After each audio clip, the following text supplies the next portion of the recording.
ग्रामपंचायत निवडणुकीसाठी 2 अपत्यांची अट बेकार. महाराष्ट्रातील प्रकरणावर सुनावणी करताना सुप्रीम कोर्टाची टिप्पणी. देशात 3 मुलं असतील तर निवडणूक लढवता येत नाही, पण हा नियम आता बदलण्याची वेळ आली आहे का? सर्वोच्च न्यायालयाच्या निरीक्षणामुळे नव्या चर्चेला सुरुवात झाली आहे.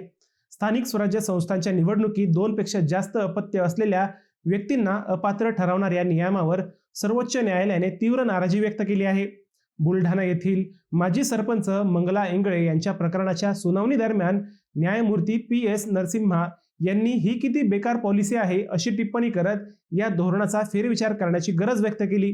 खंडपीठाने देशातील बदललेली लोकसंख्या, घटलेला प्रजनन दर आणि सध्याची सामाजिक परिस्थिती लक्षात घेता असा नियम कायम ठेवण्यामागील औचित्यावर प्रश्न उपस्थित केले.